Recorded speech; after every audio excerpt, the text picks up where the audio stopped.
Chief secretary sir মাত্র 10 minute ছিলেন এবং 10 মিনিট পরে উনি উঠে চলে যান।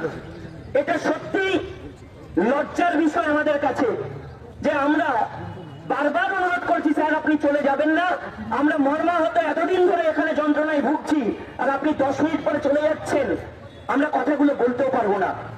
সেখানে প্রিন্সিপাল সেক্রেটারি পরে এবং ডিজি স্যার আমাদের সঙ্গে কথা বলেন। আলটিমেটলি যে যোগ্য অযোগ্য তালিকা আমরা চেয়েছি, ওনারা বলেছেন ইট ইজ নোটেড ডাউন, আমরা আলোচনা করছি। কিন্তু আমরা বলেছি আমাদের ওটা আজকেই চাই, এবং যে ইস্যুটা তুলেছিলাম সেটা একদম ন্যায্য, যে আমরা মুখ্যমন্ত্রীকে বলতে শুনেছি যে এই স্কুল সার্ভিস কমিশন নাকি অটোনোমাস বডি। তাহলে যে অটোনোমাস বডি হয় তার নিজস্ব কিছু ফ্রিডম থাকে। এসএসসি চেয়ারম্যান স্যার এই যোগ্য অযোগ্য তালিকা রেডি আছে, এটুকু আমাদের আগেও বলেছেন, এবং সেক্ষেত্রে ওপরের নির্দেশ ছাড়া এটা দেওয়া যাবে না এরকমটাও শোনা গেছে। এই ওপরের নির্দেশটা কার নির্দেশ, কেন দেওয়া যাবে না? কোথায় বলা আছে যে টেন্টেড আনটেন্টেডদের লিস্ট দেওয়া যাবে না? ওনারা বলছেন দিতে হবে, বলা নেই, কিন্তু দেওয়া যাবে না, এটা কোথায় লেখা আছে? এটা আমরা জোর দিয়ে বলেছি। আমি এখানে অনুরোধ করব, সুমন বিশ্বাস স্যার আছেন, মেহবুব স্যার আছেন, তারাও কিছু বলুক, এবং নির্ময়দা আছেন, রবিউলও আছেন। রবিউলদা, প্রথমে আমাদের আজকের নবান্ন অভিযানে সমস্ত অংশের শিক্ষাকর্মী, শিক্ষক শিক্ষিকা, তাদের সকলকে সংগ্রামী অভিনন্দন। আমরা আজকে গিয়েছিলাম মাননীয় চিফ সেক্রেটারি মহোদয়, DG sir, CP sir Howrah, তারা ছিলেন।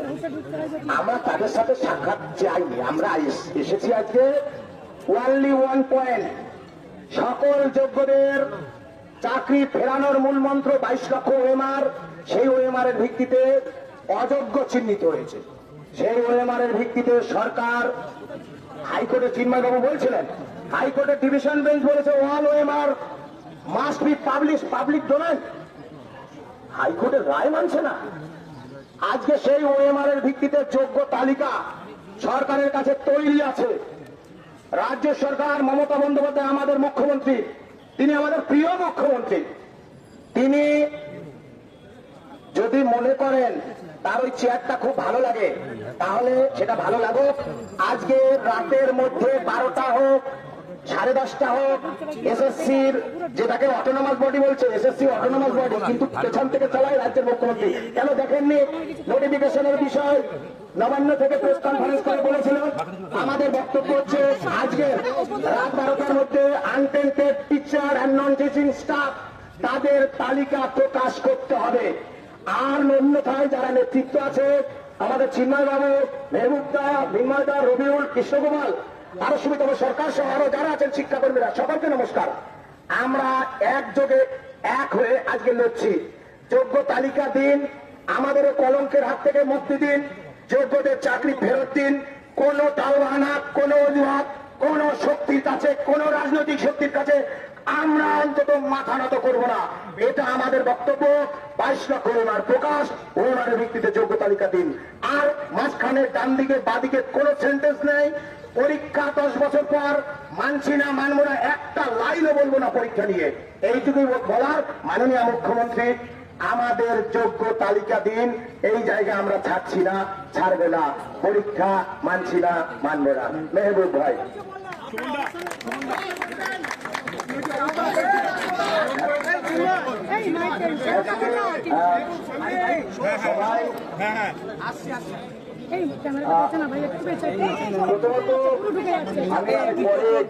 যাওয়ার কথাও ছিল না আমার, তখন চিফ সেক্রেটারি বেরিয়ে গেছিলেন, এডুকেশন সেক্রেটারি ছিলেন। বারবার বাদ বিতণ্ডা চলছে আমাদের সঙ্গে। ওনারা বারবার একটা জায়গায় যেতে চাইছে, যোগ্যদের লিস্ট পাবলিশ। ওনাদের একটাই বক্তব্য, যদি সুপ্রিম কোর্ট বলে তাহলে আমরা ওখানে দিয়ে দেব।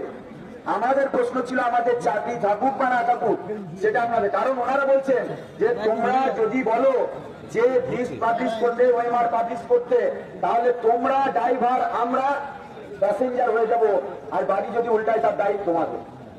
এরকম অর্থাৎ তারা দায়িত্ব আমাদের উপর ঠেলছে। যদি লিস্ট পাবলিশ হয় তার দায়, এবং তার ক্ষেত্রে যদি কোনো দুর্ঘটনা ঘটে রিভিউতে, তাহলে তার দায় নাকি আমাদের। দুর্নীতির দায়টা আমাদের নয় তো। আমরা এই নিয়ে অনেকক্ষণ ধরে বাদ বিতণ্ডা কন্টিনিউয়াস হয়েছে। শেষে আমরা একটা কথাই বলেছি, আমাদের চাকরি নিয়ে আমাদের যে সংশয়, দরকার নেই আপনাদের সেই বিষয় ভাবতে। আপনারা ইমিডিয়েট লিস্ট পাবলিশ করুন, এখনই লিস্ট পাবলিশ করুন, আমরা ওয়েট করছি। আপনাদের চাকরি যদি এই লিস্ট পাবলিশ করার জন্য আমার গাড়ি উল্টেও যায় তো যাবে।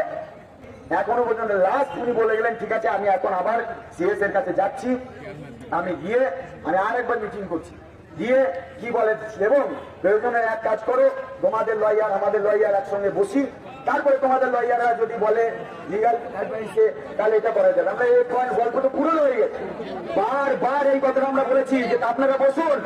বিকাশ ভবনের সামনেও 7 দিন ধরে আমরা অপেক্ষা করেছি, আপনাদের গেজেট তৈরির আগে আপনারা বসেছিলেন, বসেননি। তাহলে এইভাবে বারবার আপনারা এই কাজটা করছেন, অথচ যখন আমরা টেন্ডারদের প্রশ্ন আসছে তখন অতি সক্রিয়তা। এবং আমরা আমাদের উনি বললেন না না আপনাদের সঙ্গে তো বসা হয়েছে একবার লয়ারদের সঙ্গে।